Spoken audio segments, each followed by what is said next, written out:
हिंदी फिल्मों में एक ऐसा दौर आया जब लीक से हटके फिल्में बनने लगीं। गीत संगीत, मारधाड़ और सपनों की दुनिया से हटकर वास्तविकता की दुनिया को दर्शाती हुई ऐसी फिल्में बनाई गईं जिन्होंने हिंदी सिनेमा को एक अलग मुकाम पर पहुंचाया और अंतर्राष्ट्रीय स्तर पर सम्मान दिलाया। वह दौर था 70 और 80 का। ऐसी फिल्मों को कलात्मक फिल्मों का नाम दिया गया। कुछ फिल्म निर्देशक जैसे सत्यजीत राय, मृणाल सेन, श्याम बेनेगल, गोविंद निहलानी ने सिनेमा जगत में ऐसी फिल्मों को बनाने का साहस दिखाया। फिल्में बदली तो उनके कलाकार भी बदले। छोटे बजट की फिल्म होने की वजह से बड़े हीरो हीरोइन उनको करने को राजी न थे। कुछ नए चेहरे पर्दे पर उभरे जैसे शबाना आजमी, नसीरुद्दीन शाह, ओम पुरी, गिरीश कर्नाड, दीप्ति नवल, अमरीश पुरी इत्यादि। ऐसे समय एक ऐसी अभिनेत्री पर्दे पर दिखाई दी जिसका चेहरा भले ही बहुत ग्लैमरस ना हो, लेकिन उसमें एक अजीब सी कशिश थी जो दर्शकों को उनकी तरफ आकर्षित कर दे। बड़ी बड़ी आंखें, तीखे नैन नक्श, लंबे कद वाली इस पतली दुबली लड़की को स्क्रीन पर असाधारण बना दिया उनके अभिनय ने। ये थी अभिनेत्री स्मिता पाटिल।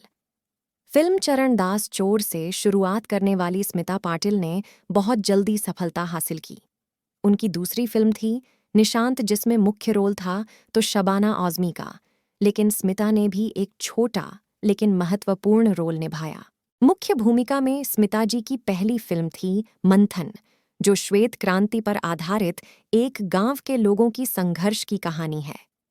इस फिल्म में स्मिता पाटिल के संवेदनशील अभिनय ने दर्शकों का दिल जीत लिया। अगली फिल्म थी भूमिका, जिसने उन्हें अभिनय के लिए राष्ट्रीय पुरस्कार दिलवाया। भूमिका के बाद स्मिता पाटिल ने कई कलात्मक फिल्में की, जैसे चक्र, अर्थ, अर्धसत्य, मंडी, बाजार, आक्रोश इत्यादि। स्क्रीन पर भले ही वो बहुत ही गंभीर रोल में नजर आईं, लेकिन वह असल जिंदगी में बचपन से ही बहुत ही नटखट और शरारती थी। घूमना फिरना, गाड़ी चलाना उन्हें बहुत पसंद था। स्कूल में खेलकूद में भाग लेना उन्हें बेहद अच्छा लगता। उनके पिता राजनीति से संबंध रखते थे और माँ सामाजिक कार्यकर्ता थीं, इसीलिए घर में बहुत ही संस्कारी माहौल था। पढ़ाई लिखाई में अव्वल स्मिता को शुरू में अभिनय में कोई दिलचस्पी नहीं थी।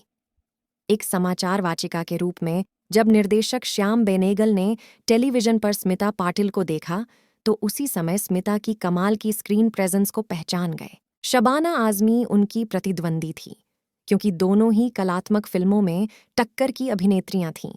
हालांकि शबाना और स्मिता के परिवार के आपसी रिश्ते बहुत ही अच्छे थे।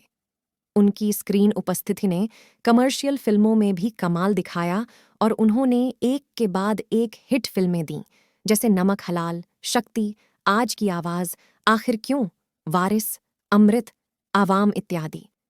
स्मिता पाटिल ने एक इंटरव्यू में कहा कि हिंदी फिल्मों में स्त्री का कमज़ोर रूप दिखाया जाता है। उन्होंने कहा कि वो ऐसे रोल करना चाहती थीं जिसमें औरत के संघर्ष, दर्द और शक्ति को दिखाया जाए। स्मिता पाटिल एक ऐसे करियर में थीं जहां कलाकारों की निजी जिंदगी सुर्खियों में रहती है, इसलिए उनकी निजी जिंदगी में उन्हें बहुत विवादों में घेर लिया, जिसकी वजह से वो अंत समय में बहुत दुखी रहीं।